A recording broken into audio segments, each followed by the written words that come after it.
जय जय श्री महाकाल। मित्रों, आइए ये इस महाकाल ज्योतिष संस्थान का 6वां एपिसोड आप लोगों के सामने मैं भेज रहा हूँ, जिसका शीर्षक है सूर्य का 12वें भाव में फल।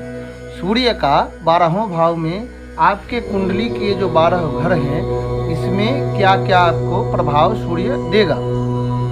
तो हम पहला जानते हैं कि सूर्य, ये काल पुरुष की हम कुंडली आपको समझने के लिए दिखा रहे हैं। यहाँ पर 1 नंबर जो लिखा हुआ है, तो ये 1 नंबर यानी कि मेष लग्न की कुंडली है, और इसे हम काल पुरुष की कुंडली भी कहते हैं। तो अगर पहले घर में अगर आपका सूर्य है, तो यहाँ पर सूर्य उच्च का होता है। ये सूर्य आपको सबसे पहले तो स्वाभिमानी बनाता है, धन भी देता है, प्रतिष्ठा भी देता है सूर्य, और शरीर से ज़्यादा मोटापा नहीं देता है, कृषक शरीर, हल्का शरीर देता है। और सूर्य यहाँ पर जो है आपको धन भी देगा, सब कुछ यहाँ पर प्रदान करता है। लेकिन ये सूर्य हाई ब्लड प्रेशर का रोग भी देता है, हृदय से संबंधित भी समस्या ये सूर्य उत्पन्न करता है, क्योंकि यहाँ पर पहले घर में सूर्य आपके मस्तक पे बैठा है। तो आपका स्वाभिमानी है, आपको बनाएगा, आपको प्रेशर की समस्या भी आपको दे सकती है, इसलिए सावधान रहें। बाकी सूर्य की पूजा उपासना करते रहें, नमक का प्रयोग कम करें, सूर्य आपके लिए शुभ रहेगा। रविवार के दिन जब तक सूर्य दिखाई दे रहे हैं तब तक नमक न खाएं। आइए दूसरे भाव में, ये पहले भाव के सूर्य का फल हमने आपको बताया। आइए दूसरे भाव में सूर्य जो है, तो दूसरे भाव का सूर्य जो है आपके दूसरा घर जो है कुटुंब का, परिवार का ही बताया गया। पहला घर आपका व्यक्तित्व है, आपका तन है, यहाँ से शरीर देखा जाता है, तो यहाँ से ये धन, कुटुंब, यहाँ से आपका देखा जाता है।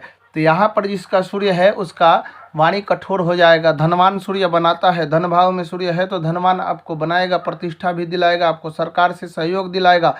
लेकिन यहाँ पर आपको कटु वचन बोलने वाला ये सूर्य आपको बनाता है। कटु वचन बोलिएगा, आपको पिता से नहीं बन सकता है यहाँ पर सूर्य अगर बैठा है तो।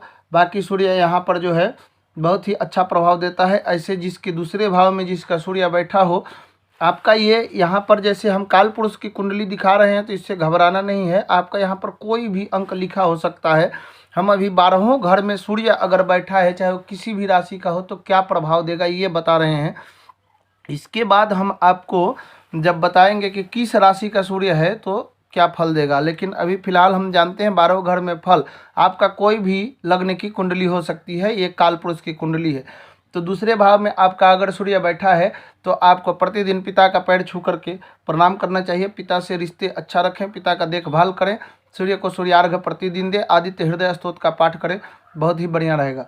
आइए तीसरे भाव में सूर्य के बारे में जानते हैं। दूसरे भाव को आपने जान लिया। तीसरे भाव में, तीसरा भाव जो है आपका पराक्रम भाव है, यहाँ पर से पराक्रम देखा जाता है। तो पराक्रम भाव में जब आपका सूर्य बैठा हुआ है, तो सूर्य आपको पराक्रमी बनाता है। यहाँ से सीधा दृष्टि भाग्य पर डालता है। तो सूर्य जब यहाँ पर आपको पराक्रमी बनाएगा और भाग्य पर दृष्टि डालेगा, तो आपको भाग्य का भी साथ मिलेगा। भाई बहन से थोड़ा सा ये रिश्ते जरूर खराब करता है सूर्य। यहाँ पर भाई बहन से आपको नहीं बनेगा, छोटे भाई से आपको नहीं बनेगा। और यहाँ पर ये जो है आपके मित्र का भी घर है, तो आपके मित्र भी बहुत ज़्यादा हो जाएंगे। आपको प्रतिष्ठावान, आत्मबल देने वाला सूर्य बनाता है। अब आइए हम जानते हैं, यहाँ पर तीसरे भाव में आपने सूर्य को जाना। अब आइए चौथे भाव में। चौथे भाव में यहाँ पर सूर्य है, तो यहाँ से सीधा कर्म क्षेत्र में आपके दृष्टि डालेगा। तो 7वीं दृष्टि जब सूर्य यहाँ से डालेंगे आपके कर्म क्षेत्र में, तो आपको यहाँ पर माता के घर में सूर्य को थोड़ा सा अच्छा नहीं बताया गया है, क्योंकि ये आधी रात का सूर्य है। सूर्य के पास यहाँ पर बलाबल की कमी बताई गई है, तो इसलिए यहाँ का सूर्य जो है ये फल आपको देते हैं। और ये सूर्य अगर इस प्रकार का अगर सूर्य है, तो आपको बेल मूल धारण करना चाहिए, बेल का जड़ भी आपको धारण करना चाहिए। बेल का जड़ धारण करें या एक मुखी रुद्राक्ष धारण करें।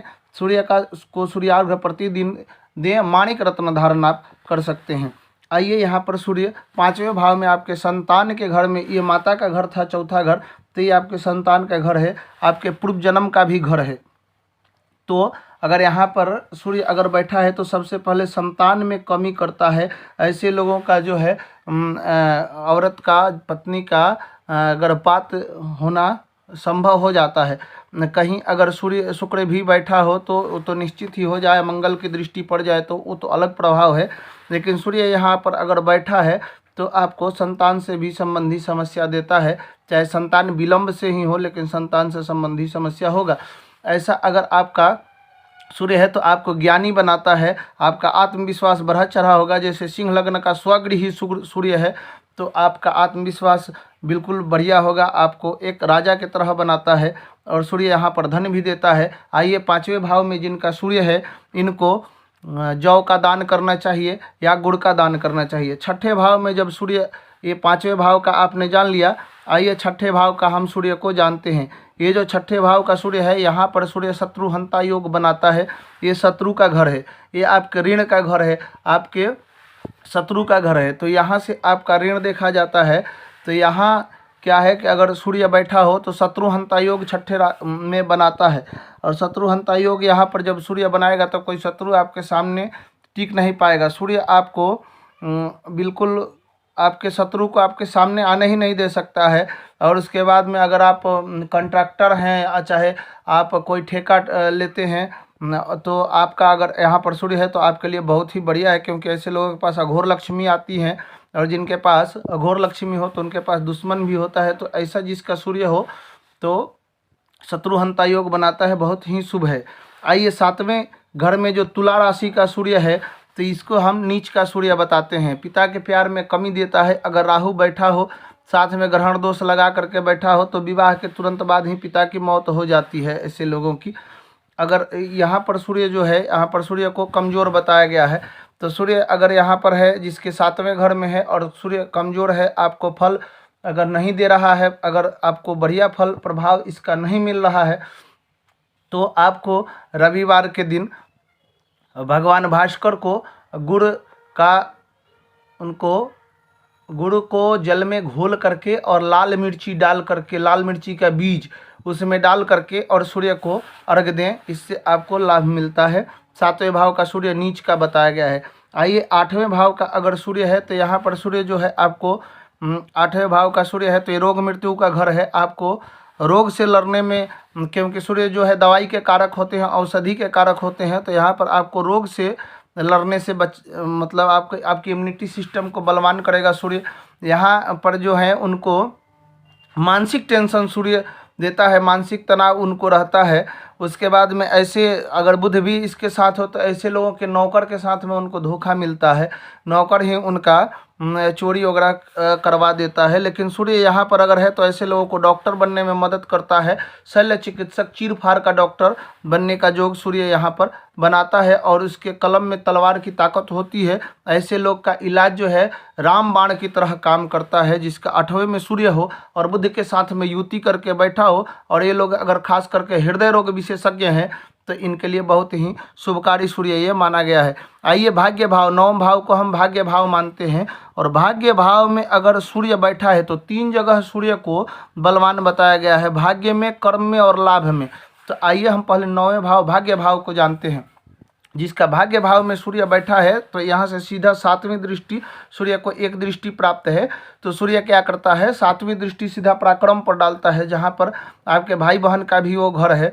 तो यहाँ पर थोड़ा सा आप अगर छोटे भाई हैं और आपका भाग्य में सूर्य है तो आपके बड़े भाई आपसे छोटे भाई की तरह नहीं, बड़े भाई की तरह व्यवहार किया जाएगा। घर में आपको राजा की तरह आप रहेंगे और आप ही का घर में चलेगा घर के, यानी कि आप मुखिया बन सकते हैं। और भाग्य भाव का जिसका सूर्य है तो ऐसा सूर्य इसको धन देता है, प्रतिष्ठा देता है, आत्मविश्वास देता है, ज्योतिषी बनाता है ऐसे लोगों को। और ऐसे लोग जो है पूर्व जन्म के एक साधक होते हैं और इस जन्म में भी उनको बढ़िया साधक बनाता है। अगर वो साधना करें बाबा भोलेनाथ की या माँ दुर्गा की तो उनको इसकी प्राप्ति हो सकती है। अगर नवारण मंत्र का वो जप करते हैं या शिव के साबर मंत्र का अगर जप करें तो उनको शिव से प्रेम हो सकता है, उनको भाग्य में सब कुछ प्राप्त होता है उनको।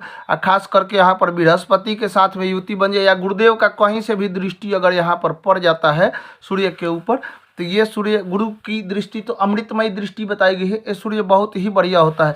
अब आइए हम 10वें भाव के सूर्य को जानते हैं। ये सूर्य जो है दिग्बली सूर्य होता है, यानी कि दिन के 2 पहर का सूर्य है। ये आपके सर पे उस समय सूर्य अपने पूरा जवानी में रहता है। तो ये जो सूर्य हैं ये दिग्बली सूर्य यहाँ से आपको हर चीज़ देता है, राजा बनाता है, नेता मंत्री बनाता है, स्वास्थ्य मंत्री बनाता है, आपको डॉक्टर बनाता है, सरकारी नौकरी दिलाता है। और ऐसे लोग साइंटिस्ट बनते हैं, इनका दिमाग बहुत तेज होता है। यहाँ पर जिनका सूर्य हो उनको हर एक चीज़ जो भी चाहिए सूर्य यहाँ से प्राप्त करवाता है, क्योंकि सूर्य पाप ग्रह है। यहाँ से सीधा दृष्टि चौथे घर पर डालता है, यानी कि माता के घर पे, सुख के घर पे डालता है। तो यहाँ से इसका दृष्टि पड़ने से जो है इंसान को सब कुछ प्राप्त होता है। यहाँ पर सूर्य को दिग्बली सूर्य बताया गया है। यहाँ लाभ भाव में जिसका सूर्य बैठा हो, आइए एकादश भाव के सूर्य को जानते हैं। तो जिसका लाभ भाव में सूर्य बैठा है, ये सूर्य उसको हर एक चीज़ में उसको लाभ दिलाता है। ये 3 घर का सूर्य बहुत ही बढ़िया बताया गया है, नवम, दशम और एकादश। तो यहाँ पर लाभ भाव का अगर आपका सूर्य है तो भी आपके साथ में बहुत ही बढ़िया है। आपके धन कभी कहीं डूबेंगे नहीं। आप कोई भी ठेका लेते हैं, आप सही ठेका लेंगे, उसका सही आपका अनुभव लगा सकते हैं उसका, एकादश भाव का जो सूर्य है, क्योंकि यहाँ पर सूर्य दिग्बली यहाँ भी माना गया है। अब द्वादश भाव में जिनका सूर्य है, आइए व्यय भाव में यहाँ से जानते हैं। हमारा व्यय भाव होता है, तो जिनका द्वादश भाव का सूर्य है, ऐसा सूर्य जो है उनको जीवन में अनिद्रा का रोग देता है, उनको नींद कम आता है, उनका शरीर जो है हल्का शरीर होता है, उनके भी मुख में रोग होते हैं। अच्छा, जिसके लग्न में सूर्य हो उसके भी मुंह में एक बार रोग जरूर होता है, मुंह में छाले पड़ना, ये सब रोग सूर्य ही देता है। पित्त रोग भी सूर्य ही देता है। तो और सूर्य आपके आत्मा का कारक है, हृदय का रोग सूर्य देता है, हाई ब्लड प्रेशर सूर्य देता है। तो यहाँ जिसका व्यय भाव में सूर्य है उसको नींद कम आएगा, उसको दिमाग से संबंधी समस्या होगा, उसको सर दर्द की समस्या होगा, बाएं आँख में जरूर उसको समस्या होगा। तो मित्रों, आप सब ने इस कम वीडियो में जाना सूर्य का 12वें भाव में क्या फल है। यहाँ पर आपको डायरेक्टली बताया जाता है, कोई स्टूडियो में शूट नहीं होता है ज्योतिष ज्ञान। और महाकाल ज्योतिष संस्थान का काम है आपके पास में सच्चाई को पहुंचाना। तो 12वें घर में सूर्य है आपका, यहाँ पर कोई भी लग्न हो सकता है। आप केवल देखना है सूर्य बैठा कहाँ है। उसके बाद हम आपका जब कुंडली देखेंगे तो हम आपको बताएंगे आपको क्या करना चाहिए, किसी सूर्य का कौन सा मंत्र जपे कि आपको सूर्य धनवान, प्रतिष्ठावान, मित्रवान आपको बनाता है, क्योंकि सूर्य प्रतिष्ठा का कारक ग्रह भी होता है। इसके बाद हम चंद्र का प्रभाव जानेंगे अगले 12वें कुंडली में। आप सब अगर इस चैनल को देख रहे हैं तो फिर कृपया लाइक, शेयर, सब्सक्राइब जल्दी से करें और दूसरों को शेयर भी करें और करवाएं। बाकी जो ज्योतिष सीखना चाहते हैं इसमें आप ध्यान से सीख सकते हैं, और हम आपको ज्योतिष सिखाने के लिए ही आए हैं। जिनका क्लास चल रहा है आप यहाँ से फ्री में उसका आनंद ले सकते हैं। आप सबका समय शुभ हो। जय जय श्री महाकाल।